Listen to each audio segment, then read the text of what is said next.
One coach has even been at his school longer than 20 years, and Paterno leads them all in victories. What better man to ask about where college football has been and where it's going? Don't think about making that much. Think about making 4 yards. And then you have a short yardage offense. The talk and the walk haven't changed. The hair just as black, the socks just as white. Don't be fooled by his offense from a time capsule.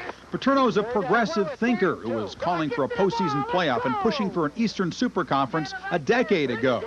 Unlike many coaches, he doesn't yearn to turn back the clock to the pre-TV days before money ruled the sport. I think the faculty and the presidents have to control that. They should say if they don't want Penn State to be on television, we don't want our teams on television. That's fine. We don't want to make money. That's fine. But then we live a different life. And we play Bucknell. And we play some other people that are close by. But our fans don't want that, and our students don't want that. And so I don't think the making money or being on television or changing a game for television is bad. I think that's a cop-out. Paterno is a man other coaches love to beat, partly a tribute to his legend, partly because the tone of his sermons on the sport sometimes strikes them as holier than thou. To his players, Paterno can seem gruff and distant. He is usually spoken of much more fondly in the past tense. When you get out of here, you have a much greater respect for him and a more of an affectionate feeling for him after you've been gone. You're going to have to come to me on my standards. I'm not going to lower my standards to a 19, 20-year-old kid because I feel that what I've done has been good. I believe in our program, and I believe that if a kid will go along with us, he'll be better for it. And I've got to believe that, or I wouldn't be in this business as long as I've been in it. Come on, take off now. Let's go, Blue. Come on, John, run. What was the last one you hit, Capoletti? Was that the lug 3? Lug 2. Yeah, that was a good call. Tell Capoletti he didn't run it right, though. In the Pennsylvania Hills, the man called Jopa is a folk hero. Sure, they criticize his offense, but they also buy life-size cutouts, Cup of Joe coffee mugs, Paterno golf balls, 3 out of 4 guaranteed to go up the middle, and even peachy Paterno ice cream. Looking ahead, Penn State fans expect peachy times right away in the Big Ten. Paterno's not so sure. He decided in the offseason to coach 7 more years, his timetable for conquering the conference. He says the challenge will keep him young. I got a kick out of going to my first Big Ten meeting, though, and outside of Hayden Fry, I was looking around. There were a lot of guys there a lot younger than I am, and I was kind of saying to myself, well, boy, oh boy, they're looking at you and say, when are you going to quit, your old fossil, or whatever you call me? Quit? Not when there are Rose Bowls to win. He'd be the first to win 5 different New Year's Day Bowls. Another honor for the day, someday, when he finally slows down long enough to savor his life's work. Paterno has coached 1 Heisman Trophy winner. Of course, since John Capoletti won in '73, the rules for taking home the hardware have changed. Charlene Hawks on the 90s-style Heisman Scramble next. Preseason had been a test the past couple of years. All of the experts would have flunked miserably. None of the above has been the answer each time. Charlene Hawks takes a look at why the Heisman race has become so unpredictable and takes a stab at naming some top contenders for 1990. In the 80s, the Heisman race became so predictable, you could read it like a book. Capitalizing on frequent TV appearances, the nation's top few teams would parade their best players into our living rooms until one of them emerged as college football's best. But then, something strange happened. 1988, out of nowhere, Barry Sanders set or tied 57 NCAA records and ran away with the Heisman. 1989, despite never appearing on national television, Andre Ware's 26 NCAA records helped him pass the Heisman favorites. As we look to the 90s, these two represent a trend that will make a serious impact on future Heisman races. For one, both were juniors when they won the award. That's happened more times in the last 16 years than it did the previous 4 decades. But for today's players, with the Heisman already on the shelf, the enticement to become a repeat winner falls short of the lure of financial security. At that time, I was getting bored with college, and the USFL was new life for me. I do feel that because the NFL has changed the rule to let juniors come out, I think it's going to hurt college football. If you're on scholarship, you can't work part-time. So they're sort of putting the weight more down on the athlete. So the athlete got to look at himself and say, what is good for me? The decision was based in part upon the financial hardship that my family and also I am faced with. I'm a proud and only child of a single working mother. She has done such a great job of providing for me, and I think it's time that I return all the favors. So with priorities for many of college football's best athletes clearly moving away from the classroom, juniors winning the Heisman may become an even more frequent occurrence in the decade to come. This year alone, would-be seniors Emmitt Smith, Major Harris, Scott Mitchell, Jeff George, all have joined Andre Ware in the pros. As the best of each year's senior class is depleted by the NFL, the junior class moves up, and the Heisman picture changes dramatically. With only 13 college games under his belt, junior Ty Detmer already owns 13 NCAA records. Coming off a spectacular '89 season, Detmer is considered by most the best quarterback in the country. But no one from BYU, no one from the WAC, no one even from the Mountain Time Zone has ever won the Heisman. But then Ty knew that before he came. It's kind of a publicity type of event now. And, you know, which if we're out here in the mountains, nobody knows about BYU. And so I understand everything that goes into it. Another junior, Notre Dame's Rocket Ismail, may be the early favorite for the Heisman, coming off his MVP performance in the Orange Bowl. He averaged nearly 30 yards per kickoff return last season and is just 2 short of the NCAA record of 6 career returns for touchdowns. Colorado junior Darian Hagan, who finished 5th in last year's Heisman race, is considered the nation's top all-purpose quarterback. And if you're having trouble getting used to juniors, brace yourself. Quarterback Todd Marinovich of USC and Tennessee running back Chuck Webb may be in the race as sophomores. And don't forget the over-the-hill gang. There are, in fact, some seniors in this year's race. Quarterbacks Craig Erickson of Miami, Virginia's Sean Moore, and running backs Darren Lewis of Texas A&M and Saran Stacy of Alabama.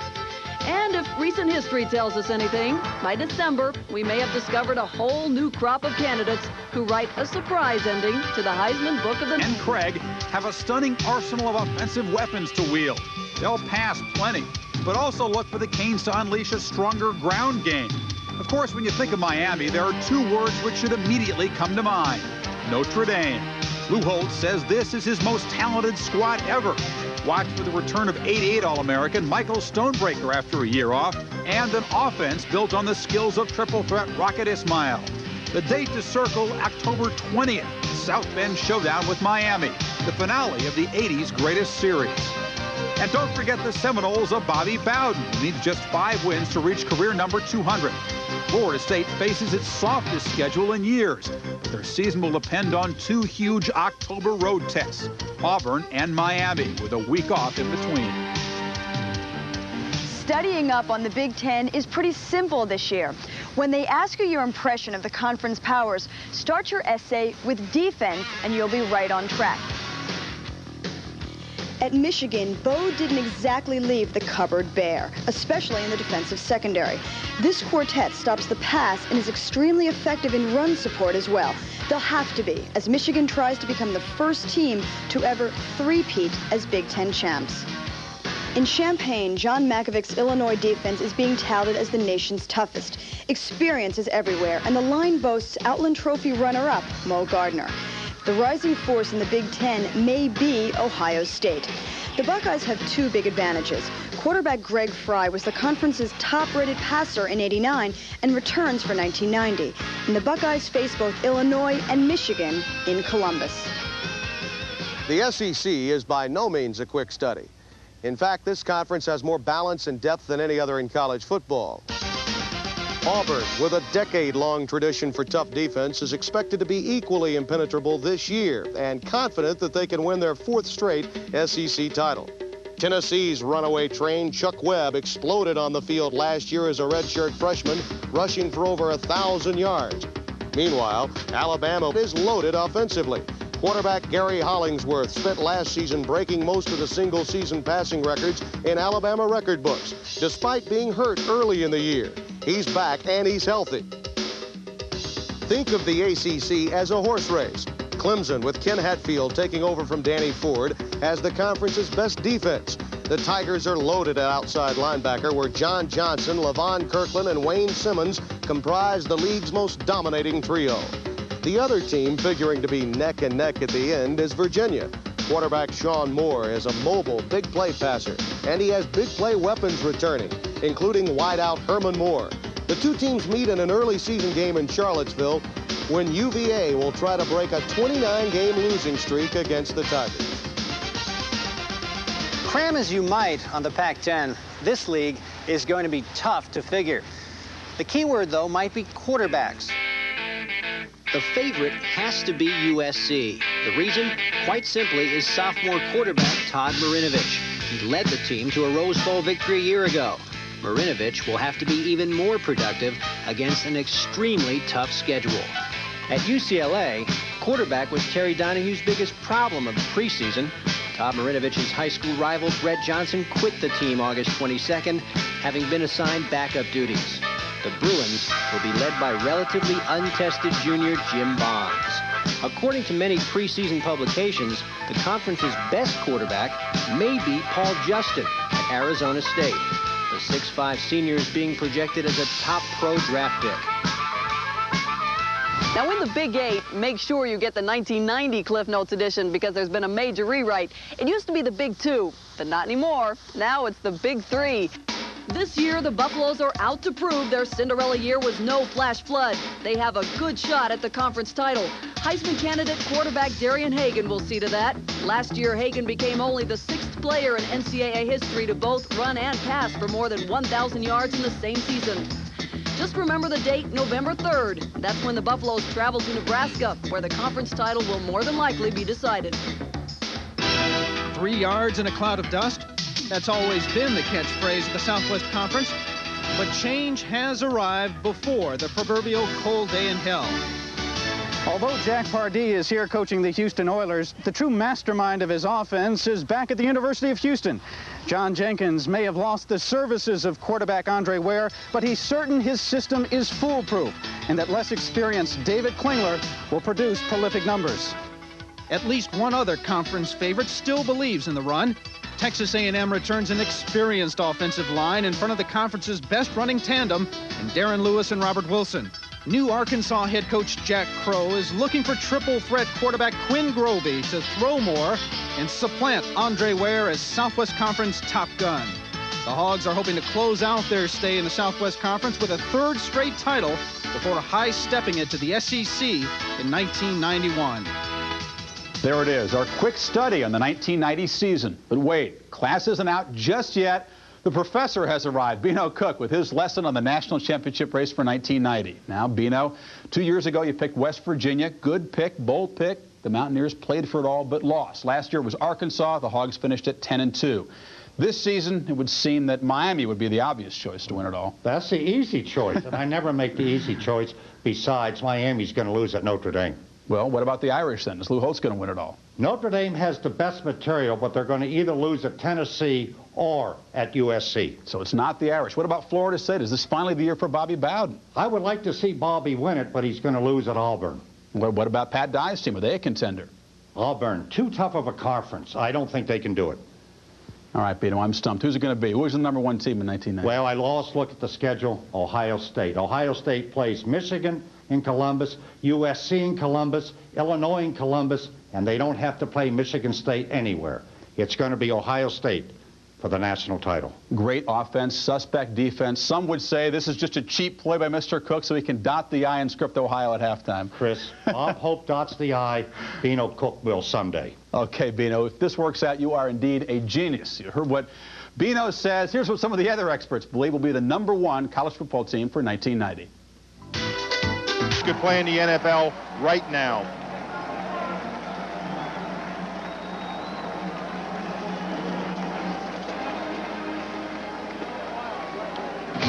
Tonight's fight from Joe Robbie Stadium in sunny South Florida. Don't miss the Sunshine Football Classic this December, coast to coast.